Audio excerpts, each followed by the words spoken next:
And now to the rare wildlife moment caught on camera. Watch this video of an orca taking down a great white shark. Scientists believe it's the first time a single orca was recorded killing one of the ocean's most feared predators. Scientists tagged a great white shark to learn where it swims and how it hunts. The plan was simple: follow the shark, study its moves, protect it. But the tag began sending strange signals. The shark changed direction fast. It stopped moving for long hours. Then it vanished from the map. What the data showed next shocked everyone. Something bigger and smarter was following the great white. This was not a normal hunt. This was a hunter hunting a hunter. The ocean had a secret no one expected. What could scare a great white like this?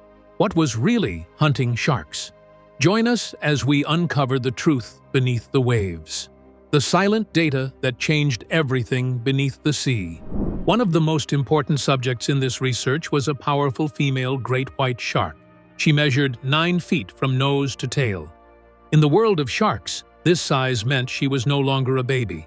She was a strong and healthy teenager moving into the most active and important stage of her life.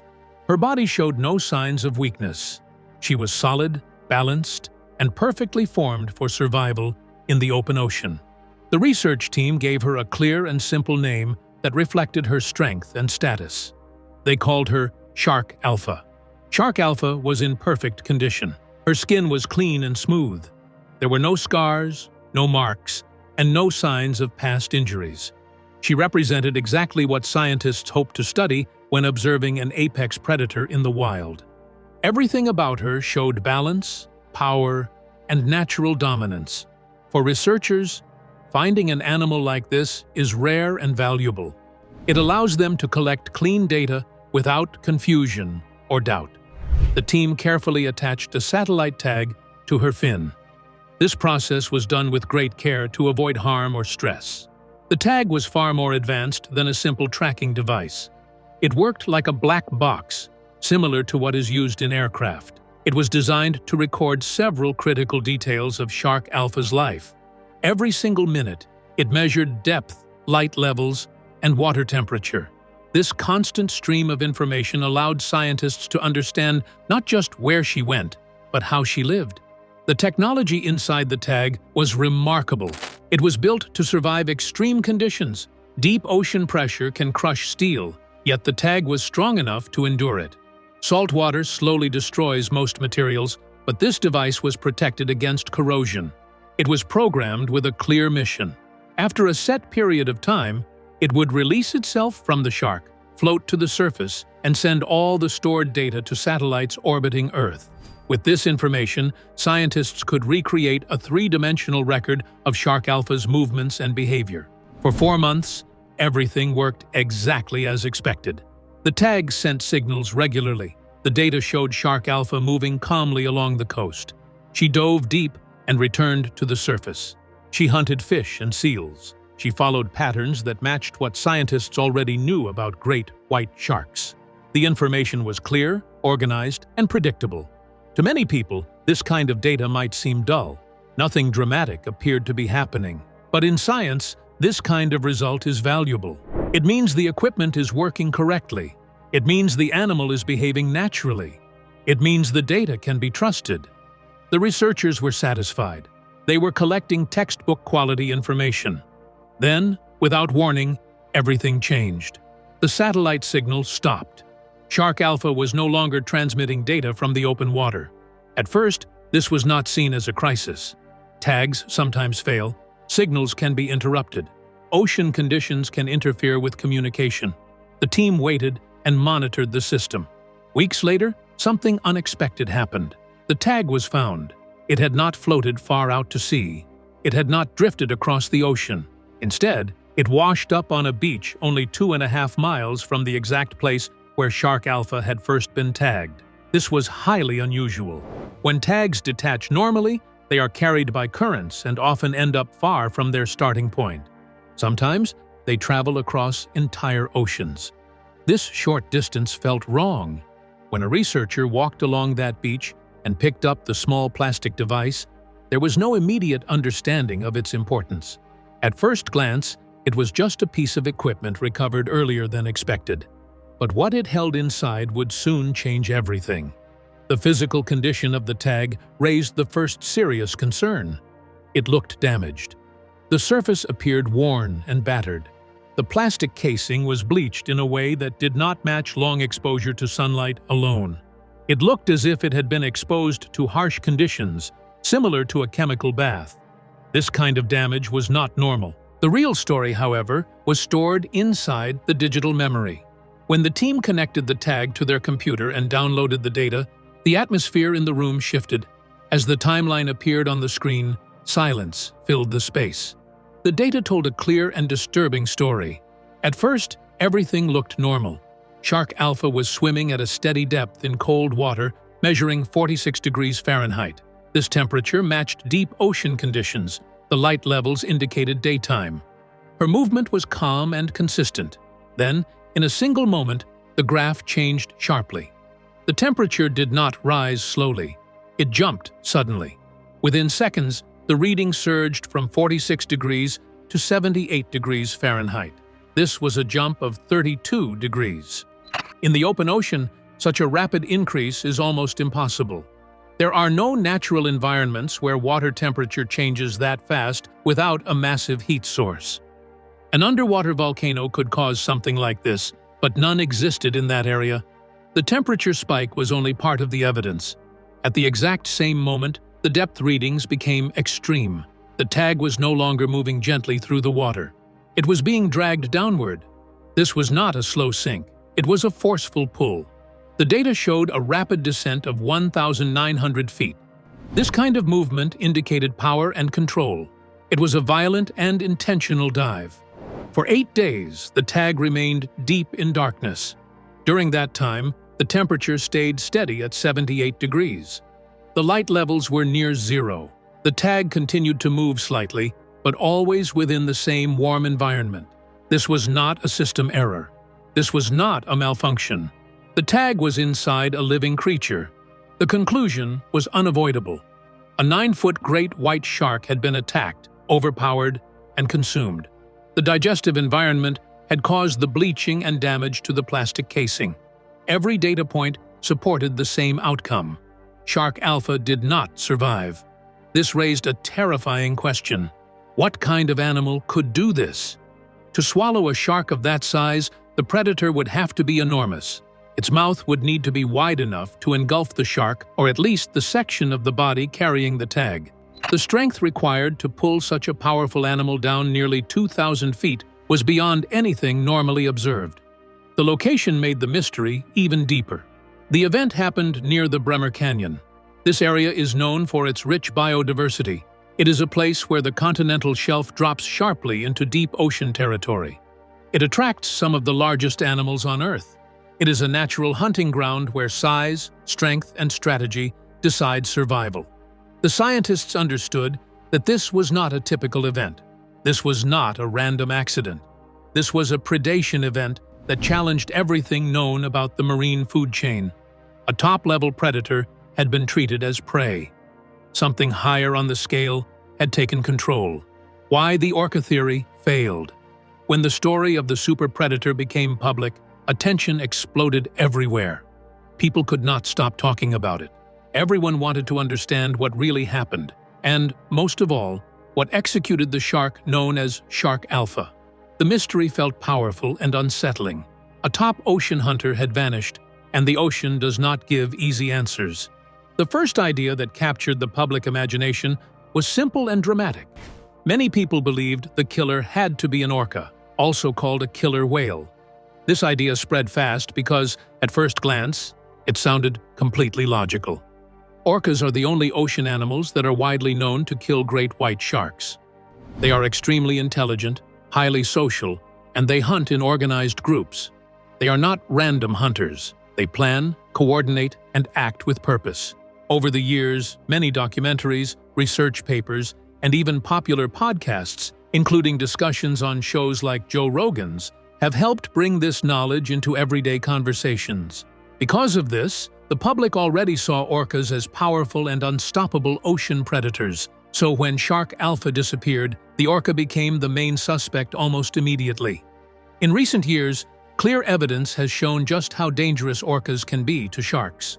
In South Africa, 2 male orcas became famous in marine biology circles. Their names are Port and Starboard. They gained attention not for beauty or grace, but for the fear they caused. These 2 orcas were responsible for repeated attacks on great white sharks. Scientists observed their actions carefully, and what they discovered was shocking. These orcas behaved like specialists. Their attacks were not messy or chaotic. They were precise and deliberate. Port and Starboard worked together during hunts. They would chase a shark and push it into a corner or isolate it from escape routes. Then they used their powerful tails to create strong water movements or directly ram the shark's body. The goal was to flip the shark upside down. This detail is extremely important.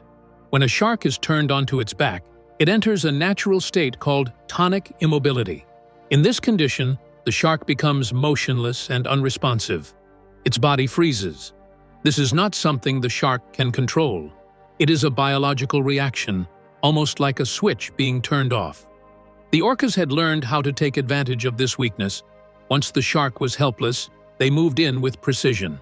They targeted a specific area near the fins and bit into it carefully. Their goal was not to eat the whole shark. They focused on one part only, the liver. A shark's liver is packed with fat and energy. For an orca, it is a rich reward. After removing the liver, the orcas left the rest of the shark behind. The remaining body was ignored and left to drift. These attacks caused more than just death.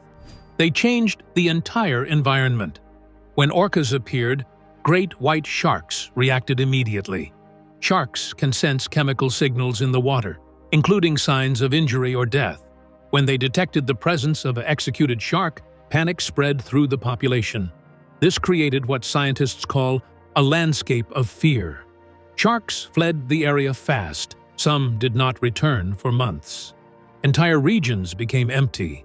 The ocean turned quiet, almost like a ghost town. Because of all this, it seemed reasonable to think shark alpha was another victim of an orca attack. Orcas are massive animals. A large male can weigh around 10 tons. Swallowing a tracking tag would not be difficult for them. The theory felt strong. It felt complete. But science does not stop at what feels right. Scientists studying shark alpha did something crucial. They compared the orca theory to the actual data collected from the tag. When they did this, the story began to fall apart. The first major problem was temperature. The tag recorded a temperature spike of 78 degrees Fahrenheit. This number mattered more than most people realized. That temperature closely matches the internal stomach temperature of a great white shark. It does not match an orca. Orcas are mammals. Like humans, they are warm-blooded. Their internal body temperature is much higher, usually between 96 and 100 degrees Fahrenheit. If an orca had swallowed the tag, the recorded temperature would have jumped much higher. It would have been at least 20 degrees warmer. 78 degrees was simply too cold to come from a mammal's body. This single detail acted like an alibi. It strongly suggested that an orca was not responsible. The second issue involved feeding behavior. The tag data showed that it was swallowed and stayed inside a digestive system for 8 days. This does not match how orcas eat sharks. As seen in South Africa, orcas do not consume entire sharks. They remove specific organs and discard the rest. They do not swallow a full shark along with a tracking tag. Their behavior is selective and surgical. What happened to shark alpha was different. The evidence pointed to a full ingestion. It was fast, clean, and complete. This detail alone separated the event from known orca hunting patterns. The third inconsistency was related to depth. After the attack, the tag was dragged down to a depth of 1,900 feet. Orcas are capable of deep dives, but they are still air-breathing animals. They have lungs and must return to the surface regularly. After an intense hunt, they would need to breathe and recover. A rapid and sustained dive to that depth, followed by staying deep for days, does not fit their physical limits. It goes against what their bodies are built to do. This depth data created another serious problem for the orca theory. The final detail came from observing the surrounding sharks. When orcas arrived in South Africa, shark behavior changed dramatically. Sharks disappeared. Researchers saw this pattern clearly. After shark alpha vanished in Australian waters, scientists looked for the same response. They studied the movements and habits of other sharks in the area. What they found was surprising. Nothing changed. The sharks continued their normal routines. They hunted, patrolled, and behaved exactly as they had before. There was no panic. There was no mass retreat. This lack of reaction suggested something important. The event was isolated. It did not signal the arrival of a new dominant predator like an orca. It did not reshape the ecosystem. Instead, it looked like something happened quietly without alerting the wider shark population. The predator was not an outsider. It blended in. It moved unnoticed among the locals. With every piece of data examined, the orca theory weakened. The temperature did not match. The feeding method did not align. The dive depth made no sense for an air-breathing mammal. The surrounding sharks showed no fear response. Together, these facts forced scientists to step back and rethink everything. Even though the orca was the most dramatic and popular suspect, the evidence did not support it. This is how real investigation works. Popular ideas are tested, not accepted. Even when a theory sounds exciting and familiar, data must come first. As often discussed in long-form conversations like those found on Joe Rogan's platform, nature is more complex than our first assumptions. The ocean holds secrets that demand patience and careful thinking. In the case of shark alpha, the truth was not loud or obvious. It hid quietly in the details, waiting for someone willing to look closely. The deep ocean answer behind shark alpha's disappearance. Once the orca idea was removed from the investigation, attention moved to a very important detail: the place where the attack happened. Shark alpha was taken near the Bremer Canyon. This canyon is not a small feature. It is a huge underwater gorge sitting right on the edge of the continental shelf. It is often compared to the Grand Canyon, but instead of dry rock and open air, it is filled with deep water and complete darkness. Sunlight cannot reach these depths. The environment is cold, silent, and extreme. This location alone suggested that whatever happened to shark alpha involved a predator comfortable in deep water. Underwater canyons like Bremer Canyon are known as deep water hunting zones. They attract some of the ocean's most mysterious and rarely seen animals. Among these are the giant squid and the even larger colossal squid. Because of this, many people quickly focused on the idea of a squid attack. The thought of a massive squid living in the darkness and rising to grab a shark is powerful and exciting. The colossal squid is known for its enormous size, huge eyes, and powerful beak.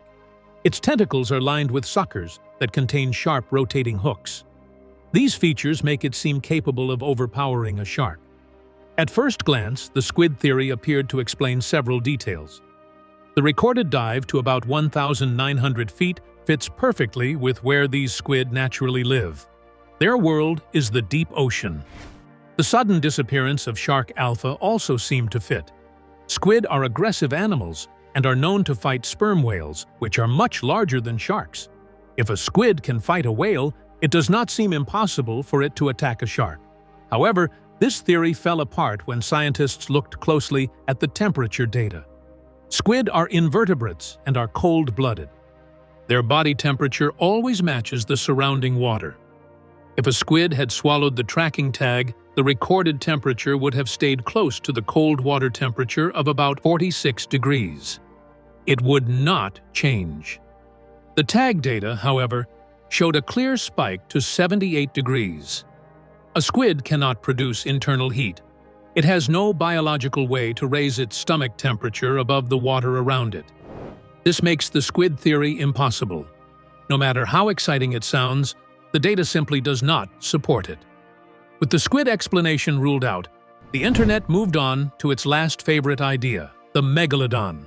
The megalodon is a prehistoric shark that lived millions of years ago and reached incredible sizes. Many people are fascinated by the idea that this giant predator never truly disappeared.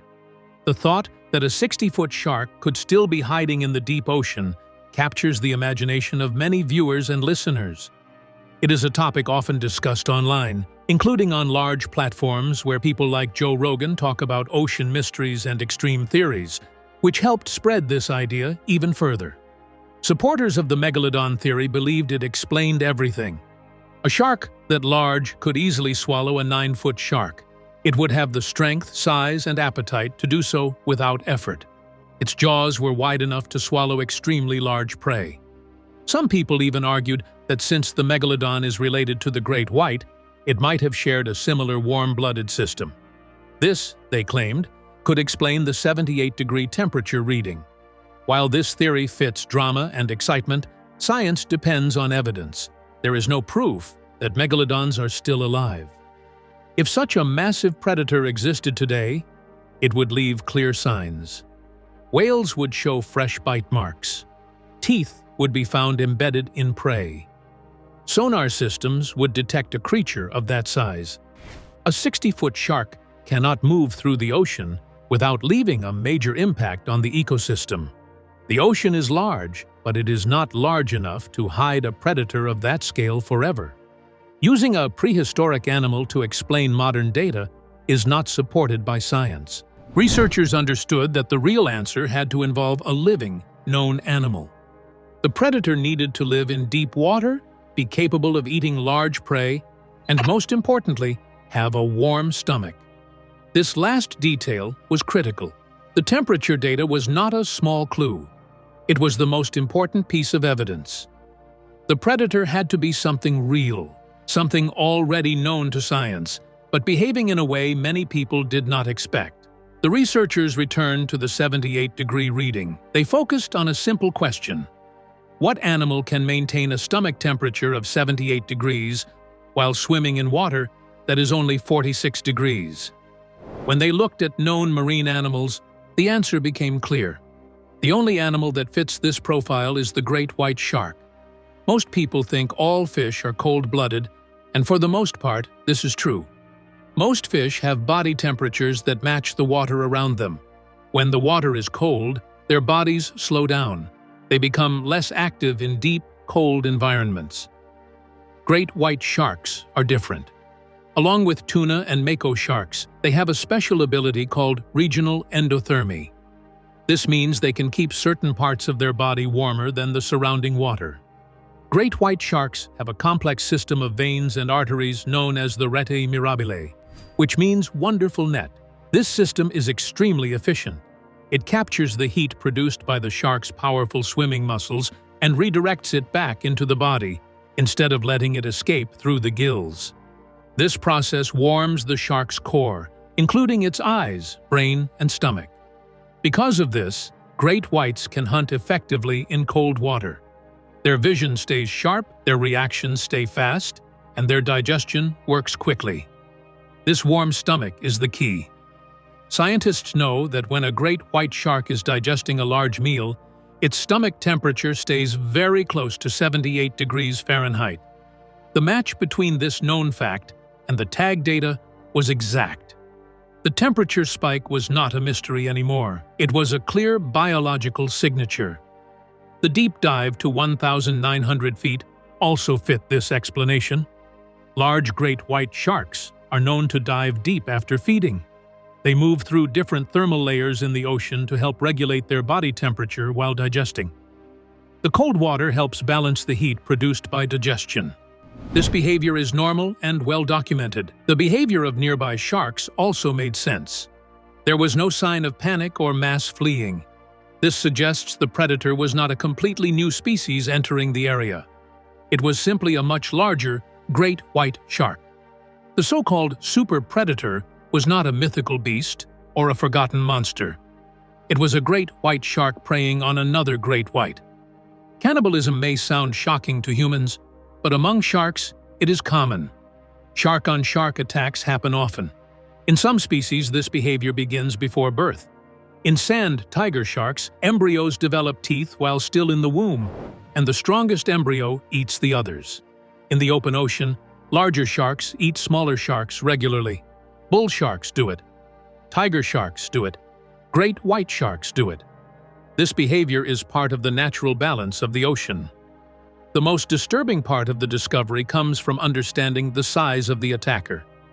To swallow or destroy a 9-foot, 300-pound shark quickly enough for the tag to enter the stomach almost instantly, the predator had to be enormous. The data showed no long struggle. The temperature rose immediately. This means the attack was fast and overwhelming. The likely attack came from below, which matches known great white hunting behavior. They use the darkness beneath them to hide their approach. Their darker backs blend into the deep water, making them nearly invisible from above. The larger shark would have seen Shark Alpha's outline against the light near the surface and attacked with incredible speed and force. The colossal great white that redefined ocean power. Here is the clear reality. The predator involved was a great white shark, but the true shock comes from understanding its size. Once scientists ruled out other animals, the focus turned fully to scale. Size is everything in this kind of encounter. A 9-foot shark cannot simply be eaten by another shark of similar length. Nature does not work that way. Just as one car cannot swallow another car of the same size, a predator needs a huge physical advantage to overpower and consume prey like that. This is where the science becomes deeply unsettling. The research team began with careful calculations based on bite marks, missing mass, and feeding behavior. Their first estimate pointed to a great white that was at least 16 feet long and weighed more than 4,000 pounds. That alone is enormous. A shark of that length compares to a large pickup truck or a full-size station wagon moving silently through the water. However, many experienced experts felt this estimate was being cautious. 16 feet is massive, but the question remained. Is it truly large enough to take down and consume a healthy 9-foot shark so easily and so quickly? Several specialists, including Dave Riggs, believed the answer leaned toward no. For an ambush that effective, the predator would likely have been even larger. The evidence suggested a shark approaching 20 feet in length and weighing close to 6,000 pounds. That puts it in the same class as Deep Blue, one of the largest great white sharks ever recorded on film. A shark of this scale is not just big, it is overwhelming. Its body would be incredibly thick, with a girth exceeding 8 feet. Its jaws would be vast, turning its mouth into a wide, crushing space capable of engulfing large prey in a single motion. Thinking about great whites this way forces a shift in perspective. Most people imagine these sharks as surface hunters. They picture them chasing seals near shorelines, launching themselves out of the water in dramatic breaches, or circling cages during filmed expeditions. This image has been repeated for years through documentaries and popular programs. Joe Rogan has often spoken about how these surface encounters shape public fear, even though they represent only a small part of the shark's true world. What this event suggests is something far more complex. There appears to be another level within the species. These are deep water specialists. These great whites are not seen near beaches or tourist cages. They live far below, along the dark edges of the continental shelf. They have survived for decades by staying hidden. Over time, they have grown massive by feeding on high-energy prey such as whales, squid, and other sharks. Their environment has shaped them into cautious, intelligent hunters that do not take unnecessary risks. These giants are not interested in small meals. They focus on prey that delivers maximum energy. Their patience allows them to wait in deep water where light barely exists. This is a world beyond cameras and human observation. It is quiet, cold, and ruled entirely by strength. Joe Rogan has often pointed out how little humans truly understand about the deep ocean, and this situation supports that idea. The most powerful animals are not the ones we see. They are the ones that remain unseen. Shark Alpha, despite her own strength, was not at the top of this hidden hierarchy. She was a capable predator, but still young. She fed mainly on fish and occupied a lower position in the food chain. When she moved into this territory, she encountered something far beyond her level. Above her, she was a hunter. Below her, there was something that hunted hunters. This contrast reveals a harsh truth about ocean life. What do you think about the great white shark? Share your thoughts in the comments, and don't forget to like, share, and subscribe. Before you go, be sure to click on the video shown on your screen.